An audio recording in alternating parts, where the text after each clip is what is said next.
Welcome to Absolute Alignment with Christelle Biiga, when success feels easy, on TransformationTalkRadio.com. And now your host, Christelle Biiga. Hi everyone, welcome for this new episode of Absolute Alignment with Christelle, when success feels easy. It's always a pleasure for me to be here with you every first and third Friday at 1:30 p.m. Pacific time, 4:30 p.m. Eastern time for a new episode with a guest, of course, that will come on to share with you amazing information that will help you on your journey. Today, it's all about emotional healing. And before we go there, I just want to thank you again for watching this, and also thank our special VIP guests that are in the studio right now with us. And you can also be a part of it. You can be with us while we are recording the episode, and afterwards get a chance to ask your questions and get live coaching from me and from the guests. So for you to do that, just use the link in the description of this show to save your spot. I'll be so happy to have you here. So as I was saying, today's episode is all about emotional healing. Our guest will come on the second part to give us great tips on that. But before she does, I just want to take a time for us to acknowledge that emotions are something we are really not taught how to deal with. We don't know what to do with our emotions, because some way, somehow, they make us feel like it's wrong to have emotions. Sometimes it's like a weakness to express your emotions. And they even have a word for that. Don't be a pig if you want to cry. I'm not going to use the word here, but you know what I'm saying. If you cry, don't be a pig, right? So people don't know what to do with their emotions. The problem is we all have emotions. And there is a reason why we have them. There is no reason to be ashamed. And it's more difficult to manage painful emotions. So the best way that we tend to deal with painful emotions is for us to keep them as a lesson. We want to hold on to them. We walk around with them like a badge of honor. We carry our pain through our lives. We walk around with all the wounds that we have had from childhood to adulthood. We have those wounds. Somebody disappointed us, we carry that pain. We don't let it go because we want to remember. We don't want to forget. It's like we need that pain to protect ourselves from having the same pain. So our brain comes to that place where it creates a story. Our subconscious mind creates a story. And we have those triggers. Every time someone else shows up, let's say, your father, when you were a little girl or little boy, your father promised you something and he didn't.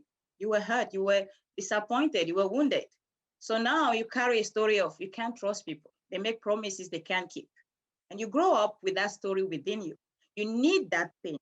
You need to remember over and over again that your father or whoever in your life promised you something you didn't do, did it, and it hurt you. And you don't want that to happen again. So you need that story. You need that pain. You hold on to it. And you want to sometimes share the story over and over again. It's like a badge of honor. Or you don't know what I have been through, or you don't know what people have done to me in the past, or you don't know how terrible this type of people are. It becomes our badge of honor. We have suffered. We have been wounded.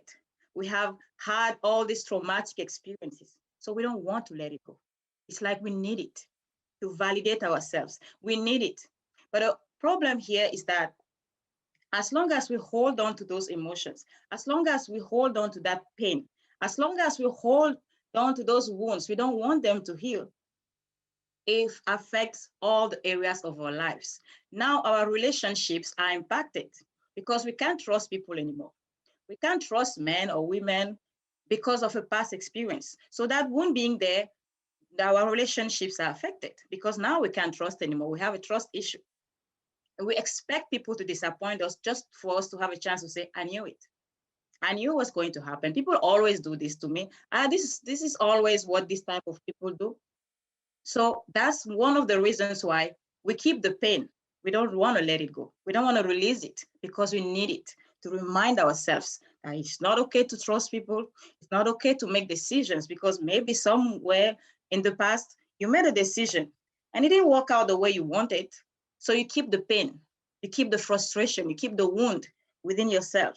And every time you want to make a decision again, maybe to say yes to an opportunity or, start something new, that pain is there and it keeps you safe because it's going to remind you, hey, don't do that. Remember last time you make a decision, what happened? It was so painful. So don't do that again. So I don't know if you see how walking around with the pain, walking around with the wounds open affects your life. Because now you are not making decisions from a place of power, but you are making decisions from a wounded place. You look at people, you go into relationships with the wounds, and you watch out. You are careful. You look at what is happening because the pain is so still there. You don't want to let it go, and you feel like it keeps you safe because now you have all those red flags.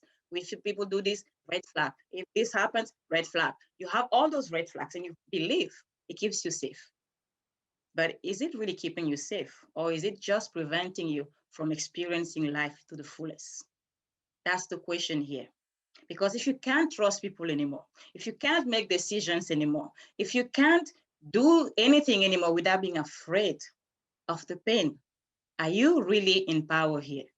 Or are you simply missing out on the opportunity to live your life to the fullest, to experience beautiful, amazing relationships based on trust, to make decisions that will take your life, your business to the next level, to take opportunities that are showing up, but that you miss out on because you are so afraid of the pain that is still there, because the wound is still open.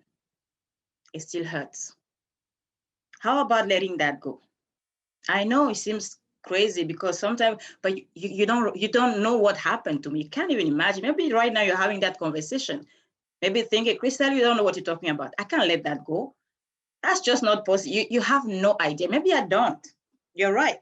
Probably don't know what you have been through. Probably don't know what people have done to you. I have no clue. But I know one thing. As long as you will carry that story with you, as long as that pain will be there, it will just hold you back. It will just hinder your light. It will just keep you away from your full potential. That's all why I'm offering the opportunity today for you to think about it and just look at those two pictures. Is the pen, that badge of honor you're holding so proudly and saying, you don't know what I have been through? Let me tell you the story. That story, is that story helping you? Or is it time maybe to let it go and start from scratch and start fresh? Heal the wound. It takes sometimes courage to look at the wound and let it and heal. Letting go takes courage. Starting to heal, the healing process takes courage. And I invite you to start the journey today. That's why I have with me on the show today this amazing guest. She's a lovely being. She's my friend. We met not long ago, but she's really close to my heart. And I know she's going to share with you really a powerful tool that you can start using today on your healing journey. She will be talking on how to heal your pain through writing. So I want to invite right now my guest and friend, Ellie Shoja. Hi, Ellie.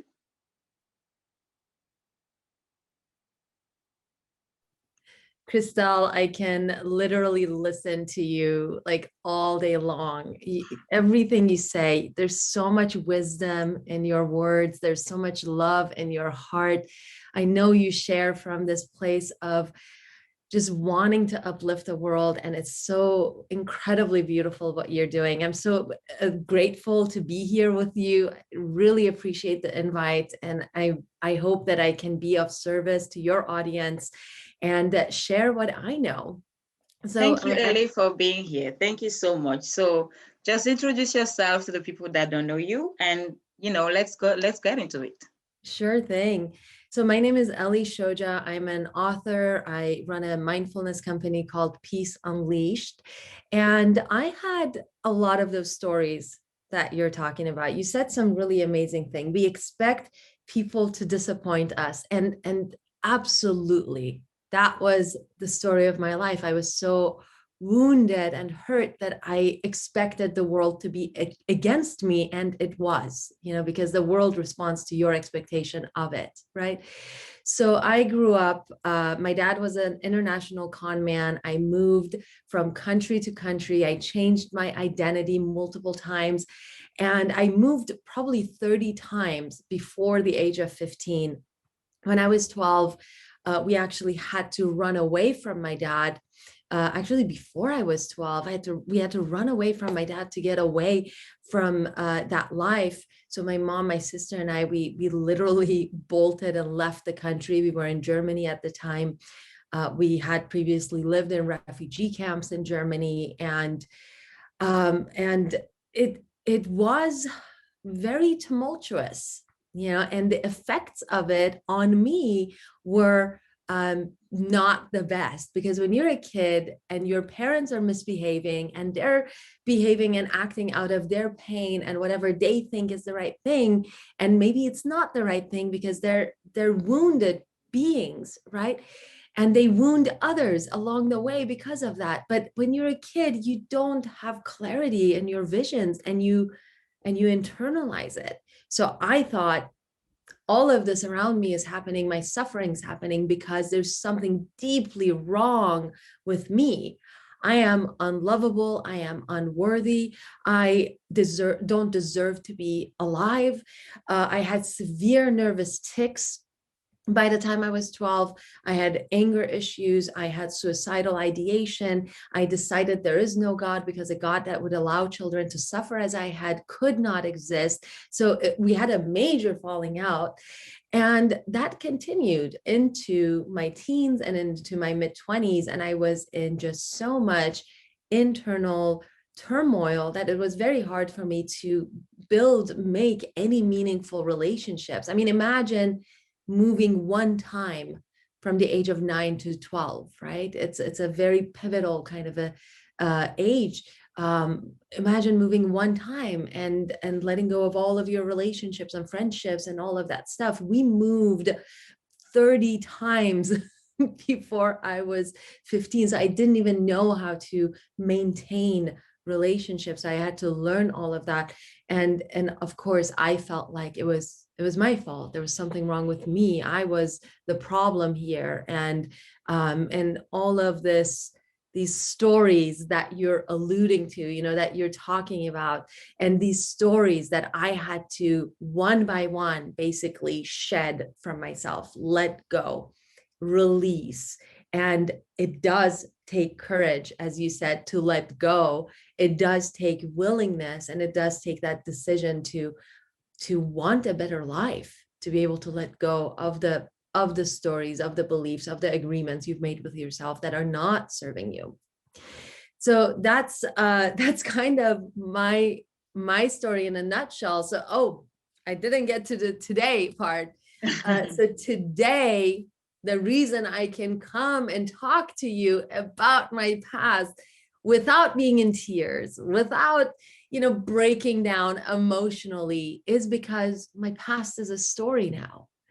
My past is just, there's no emotional attachment to it anymore, because my past doesn't say anything about who I am, my worthiness, my lovability, my abilities in life. It doesn't say anything about me. It just says that certain events happened in my past. It's like, I went to the grocery store one time. It's an event.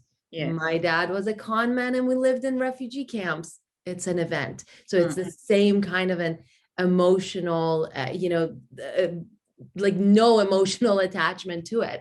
And now that I have been able to get to this place, I feel incredible peace. I just have so much groundedness. Like, I know who I am. I know that my emotions are not my identity. My thoughts are not my identity. The stories I used to tell about myself are not my identity. The stories I tell about myself today are not my identity, right? These have nothing to do with who I am. So then what am I? What are you? If you are not your thoughts, your stories, your background, your emotions, the things you said, the things you did, then what are you? What are you, right? So that's a fascinating question. And the answer is that you are that infinite being, that energy that experiences these things, experiences thoughts, experiences emotions, experiences actions, experiences relationships, right?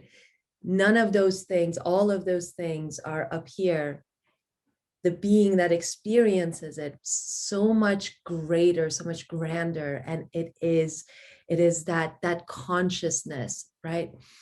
But then what does that mean? If I am the consciousness, if I am the being, the infinite kind of energy that is having this experience of living through these events, having these emotions, having these thoughts.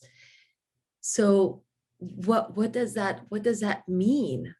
That means that I can choose to think different thoughts. I can choose to feel different emotions. I can choose to say different words. I can choose to participate in different actions and relationships if the ones I'm participating in are not serving me, are not making me feel good about myself. That's so powerful. And I want to ask you, because you shared before and after and now, and I want just to know, what was the moment? Was there any defining moment where you knew, okay, this is not working, this is not helping me, these stories are not serving me? What was that moment? And when that moment happened and we knew something had to change, how were you able to make it work? What did you use? What is the tool? What has helped you to be where you are today? Yeah, it's interesting. I think there were many moments, and they were the moment that I needed to experience in that moment, right? It was like the next step. One of the biggest ones for me was I was in my mid-20s, I was like 24, and I met my ex-husband, and he had the opposite life that I had. So he grew up in his parents' dream house with a 270-degree ocean view. Like they each had their own rooms, master bedrooms, like I shared a room with my family of 4, it's, I grew up very, very opposite of affluent, right? And it's like, what do you mean you had your room? And that was like the least of my issues, right? So I meet this guy, and his family didn't fight. They spent every holiday together. They were just these happy, wonderful people, the kind of people that you see on sitcoms, like spending they would go and have a white Christmas in their second home in Idaho, like it was just like these amazing things. His parents would kiss each other on the stairs as they were passing each other. And one night I asked them, I said, this was very early on in us dating. I said, hey, so what do your parents do when they fight? And he's like, my parents don't fight. I'm like, okay, so maybe you don't see them fight, but as you were growing up and they would have fights, would they like go in their room and close the doors, like, so you wouldn't know? It's like, Ellie, my parents don't fight. I'm like, okay, I know you think they don't fight, but they must fight, right? So what do? Do they like, does your mom ever throw stuff? Like, what happens? Do they ever scream? Do you ever get sent out of the house, so that you don't hear stuff? Because, and he just, it wouldn't compute for me, and it wouldn't compute for him. He's like, I don't know what you're talking about. They don't fight. They don't fight. They get along. I'm like, it doesn't make sense. How does that work, right? So then that threw me into this like 3 weeks of crying. So I basically literally cried for 3 weeks. And I had an existential crisis because, this life that I thought only existed on television, somebody had lived it. This was reality for someone. And after my 3 weeks of feeling sorry for myself, I had this moment of incredible clarity. I said, you know what? Maybe I didn't choose the childhood I had. By the way, I know differently now. I know I chose my childhood, but at the time I thought maybe I didn't choose the childhood I had, but I'm going to choose my adulthood. I want a different life.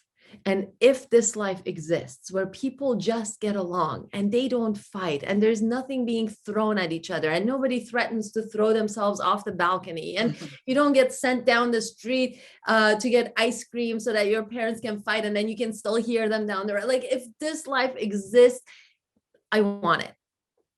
I want that life. I want to be in a place where I feel so at peace that I can, like, I'm happy all the time.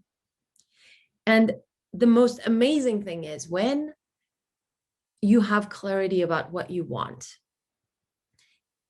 all of life conspires to put in your path all of the pieces, all the teachers, all the messages that you need in order to get there.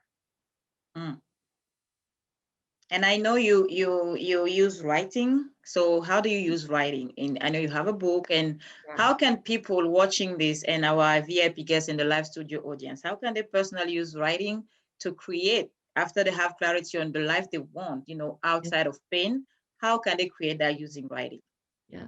Writing is such an interesting thing because when you write by hand, you're making these squiggles, these drawings essentially with your hand. You actually activate the right side of your brain, which is the side for creativity, the part of your brain that houses that connection to the present moment, to the divinity within yourself. What happens is when we are in traumatic situations, we get into our heads. And what I mean by that is we start thinking and analyzing and trying to understand and make sense of what's happening to us, right? So we go into that left hemisphere where we are judging, defining, explaining, trying to make sense of what is happening based on the past and projecting where we are emotionally into the future. So very non-creative space, not conducive with the present here and now, not conducive with feeling at peace because you are in a very critical frame of mind. And a lot of times we kind of turn that criticalness towards ourselves and we start judging ourselves and feeling really bad and terrible about ourselves. So now when you start writing down all of these terrible things that are happening, right, by hand, you start coming into the present moment, you start activating the right side of your brain, you start softening those events up, and you start getting emotionally into a place where you can actually release the trauma and the pain and the emotion from it. Mm-hmm. And that neutralizes that momentum of the negative emotions. And so then you can start guiding yourself into a more positive place. So you can then go from this terrible thing happened to me, blah, blah, blah, blah, blah, to how else can I look at this situation? What would it take for me to feel better in this situation? And because the creative mind is activated, you actually start thinking about solutions in a more productive way, because now the negative emotions are neutralized and you're able to activate the positive, problem solving abilities of your brain. And then you find solutions that help elevate you emotionally. Wow. So yeah, definitely. It seems like when you write it, mm-hmm. you have it in front of you.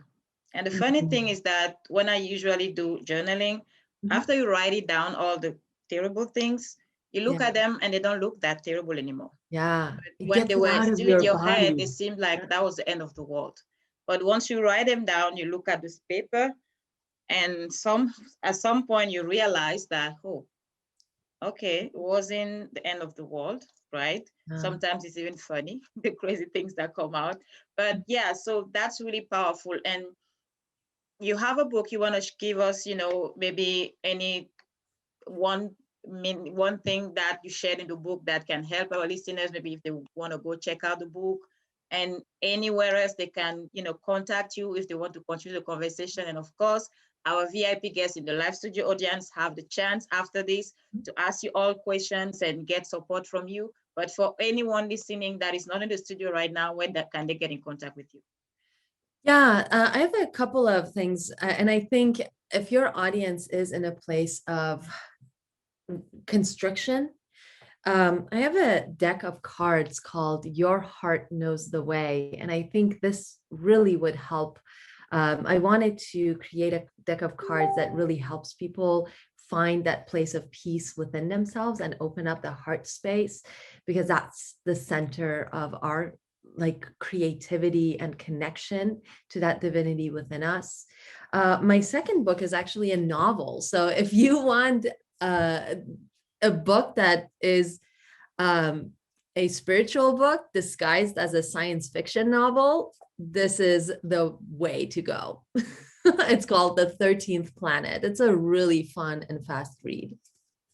Thank you so much, Ellie. It was amazing to have you here. Thank you to all our listeners and viewers. And again, you can always be with us in this studio, be a part of the conversation.